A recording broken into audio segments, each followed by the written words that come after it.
Hey, you're going to want to stick around to the end of this one. We're going to show you a 100% verifiable, bona fide way and clue to look for in your restored, rescued, abandoned car to figure out exactly how long it's been off the road within about 30 to 60 days. So stick around, enjoy the video.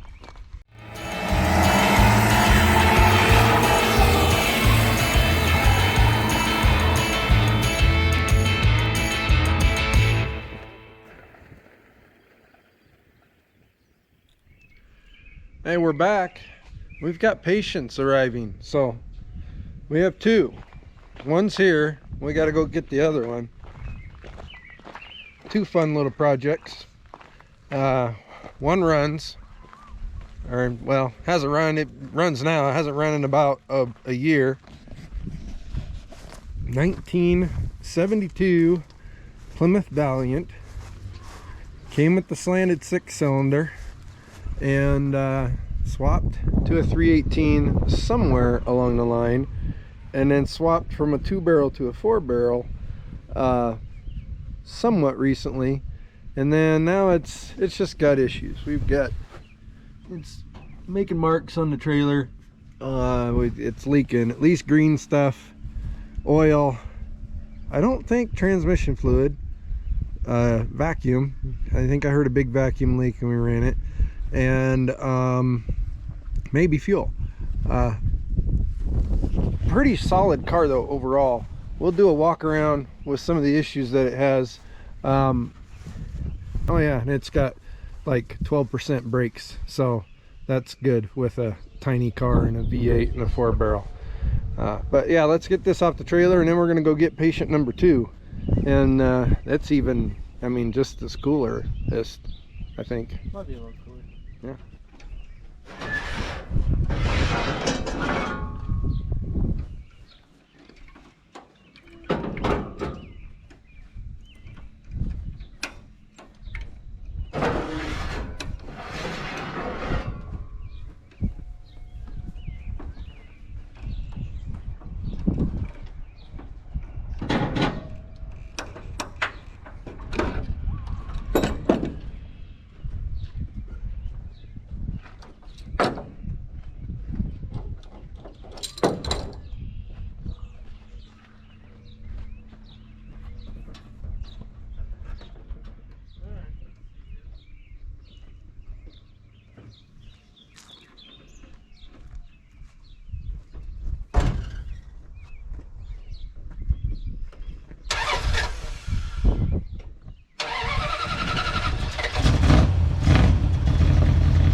It's the next morning. We ran out of light last night after getting patient number 2 back to the shop here, but hint, yeah, Shoebox Bronco.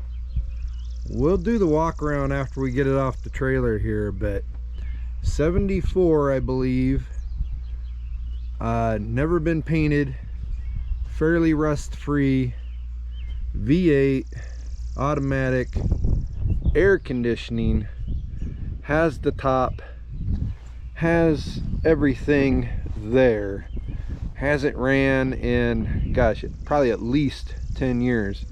We're gonna get this running. We're gonna revive the paint. We're gonna do, this is gonna be fancy, folks. But let's get it off the trailer first, and then we'll walk around this one, and we'll walk around the Valiant, which is, you can see it, it's over here. And yeah, we'll kind of start to make a plan. It's got one flat tire. It's just got dirt in the bead, but we got to put a little air in one tire, and then not sure if it has brakes. So I think I left enough runway that way to where we can deal with that, but we'll see.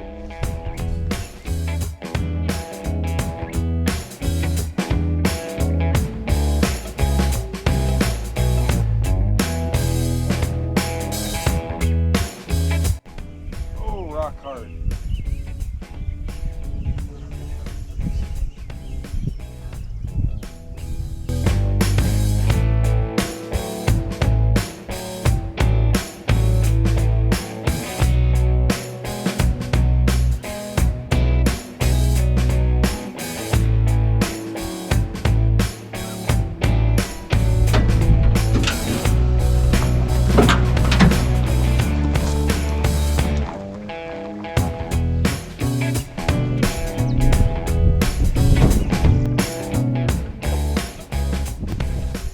Got it. Okay, we finally got some time here. Let's go over our two new patients with a little bit more details. 72. Let's verify, because I want to be speaking the truth here. 72. There it is. Plymouth Valiant. Originally was the slanting tower of power, but prior to this owner purchasing it, somebody put a 318 in it. It had a 2-barrel. Our customer said, you know what, let's add some spice. And we have the Edelbrock Performer intake, and then we have the Hollery, okay, great carb, 1850-5. That's a 600 CFM vacuum secondaries. You can tell by this. This is not quite accurate, but we can manage that. Overall, that's our battery. It had a battery in it. It's dead. Overall, car's not bad. Driver's fender, and maybe somebody with a Valiant or Dart even can explain why this happened. But driver's fender's toast. The doors, the rockers are not bad on the driver's side. We have lower rear quarters that are bad. The trunk lid, again, Valiant Dart owners, why here? I'm guessing there's a leak or Mises or something. And then it's also dented up here, so it needs a entire trunk lid. Same story, passenger side, a little bit cleaner actually. Still needs lower rocker in the rear. The door is straight, and the fender's probably pretty decent, but this car's just been, there's just nicks and dings all over the darn thing. Now, final top. And if you know, you Chrysler people, you know there's a seam right here where the roof piece joins with the body piece, and then they slap Bondo and slap vinyl over it, and this is where we're bubbling up on this side. We're getting a little sponginess here, but this area is important, and it looks okay. Now back to the driver's side again. Now we've got a little sponginess growth down here, and then here's that seam again right here. So we kind of know what to expect under there. It's just a matter of how bad it is. We do have some bubbling under here, but for the most part, pretty solid, probably repairable. We've got a little bit maybe up here. This vinyl really just needs to get taken off. I think we're solid under here, but they're gonna get moisture in there. There's space between the vinyl and the steel. So that's the back window. Now let's go back where we left off here.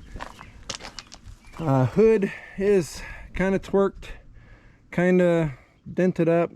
You know, the car is not a ton of rust in it, not a ton of Bondo in it, but just looks like it, you know, it got driven. It got driven to the grocery store, to the shopping mall, to, I don't know, the place where you get the side of your car beat on while you're not in it. I don't know. Bumper fairly straight, does have a decentish grill. Lights, everything works.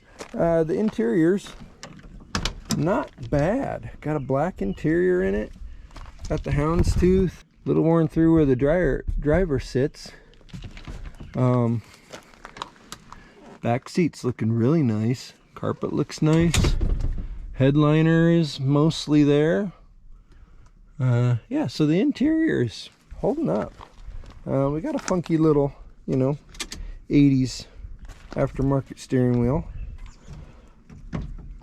You heard it run when we took it off the trailer, so I'm not going to start it again. It is over fueling like crazy. Evidenced by, you know, just, yeah, it's dumping a lot of gas. Sounds pretty healthy though otherwise. Has air shocks in the back plus shackles, so I don't know, that's probably pretty low on his list of things to address. I did look underneath. It still has the 7 1/4 in it, which means it has the 5-on-4 teeny tiny Mopar bolt pattern.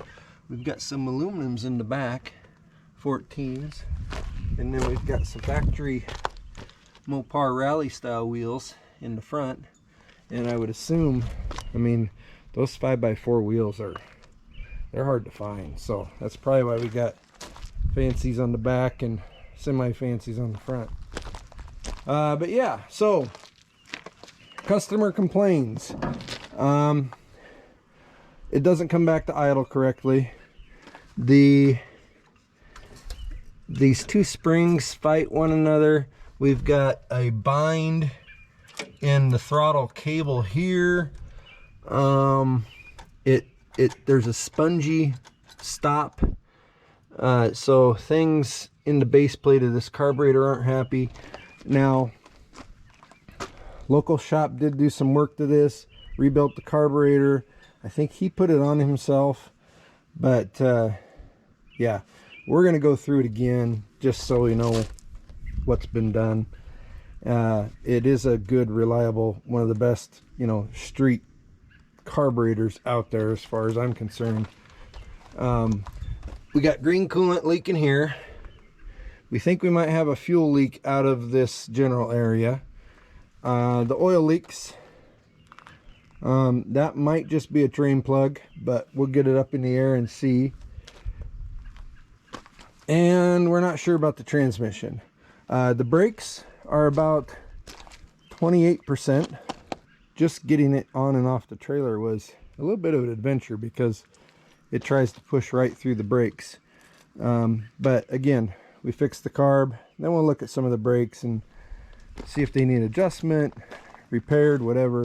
And then eventually down the road, customer wants to start addressing this bodywork. You know, we gotta make it enjoyable to drive again. Right now it's a headache for him, and I feel for him. He just wants to be able to start it up and take it around the block once in a while. And right now it's, the drivability is bad. So that's where we're gonna start. We'll give it a once over. Right off the bat here, we should probably find a fan for it. This fan's gonna create problems, plus the thermocoupler's out of it. We need to fix the coolant leak, and then we need to diagnose the carburetor and the oil leak and get the battery charged. and then we need to do brakes. But overall, cool looking ride. It's got a nice stance to it, but yeah, it's been around the block, and you know, it's rubbed things as it's gone around the block. Let's go look at number 2. And by the way, both these are within about 7 miles of home here. It's amazing what you find tucked away in garages and behind sheds and stuff. But here's one I'm pretty excited about. I've been after the owner of this car for a couple years now to get it out of the weeds and get it back on the road. This thing's been sitting for estimated 15 years. It's a 74 Shoebox Bronco. I was wrong in my initial comments. It does not have AC. 302 V8, manual brakes, power steering, automatic transmission, of course 4-wheel drive. But this thing is cherry. It's probably 96 or 7% rust free. We've got a little bit of dirt that has, you know, made its way into the tailgate there. Same thing on the other side here. That's probably gonna live right now, because what we're gonna do is we're gonna maintain the patina. This has never been painted or wrecked. We're gonna bring this paint back to shiny, get the hail dents taken out of it, and then see where we go from there. Needs a fender flare, so we'll put back flares on it. It doesn't have front flares. We're not going to go drilling into those good fenders, so we'll just put rears back on it.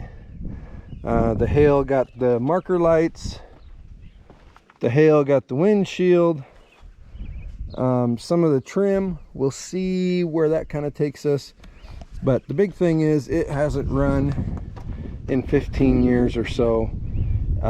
Brakes are locked up, so we know we need a master cylinder. The engine does turn over. It's free. The Mises, guys and gals, the Mises got this one, and it's, you know, you can see it all around in here. There's, you know, they eat anything Mises, but they got into the interior. It stinks pretty bad. They decided to try and dig a foundation for a motel into the passenger seat. The tumble seat in the rear looks pretty nice, and I'm telling you what, this center console, those things, people, those things are hard to find in good condition. They didn't get that, I don't think. Customer has a dash for it in storage, so we'll get that when the time comes. We need some arm poles. We're probably, to start with, all the carpet's coming out, the seats are coming out, and we need to get the Mies smell out of here. Dual tanks. We'll drop fuel, siphon it out, take a look at it. Oops, I shouldn't have done that, because now that door only opens from the inside because the latches are all gummed up. But yeah, this one's getting kinda, well, it's not kinda, this one's getting the full treatment, guys and gals. We're talking get her up and running, good as new. We're talking get her up and running, good as new, get the interior squared away, bring the paint back to shiny, replace the windshield. Then we're going to do a little bit of a lift kit. We're going to put some wheels and tires on it.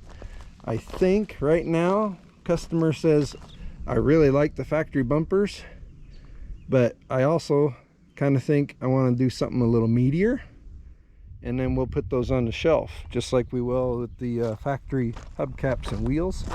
Same thing on the back. We'll get a beefier bumper, get rid of that kind of homemade looking hitch, get a nice bumper with maybe an integrated tire swing in it, and then maybe 2-3 inches of lift, 33 or so inch tires.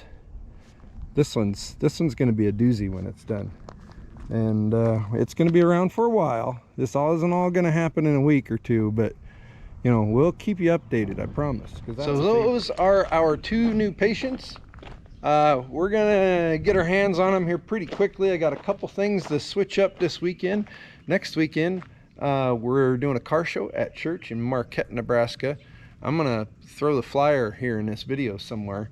So if you're in central Nebraska, come on out to Marquette, Nebraska, and join us in our car show and shine.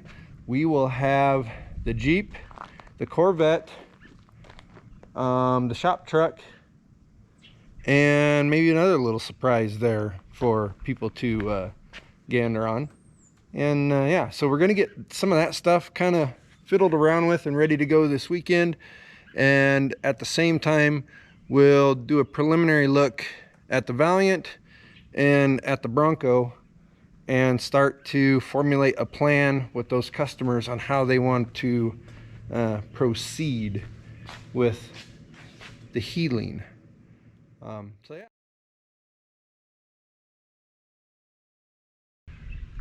Here's a little the more you know about these old cars. You find a lot of guys and gals on the internets, they're pulling these cars out of who knows where and picking them up from who knows who, and they're trying to figure out when's the last time this thing was on the road.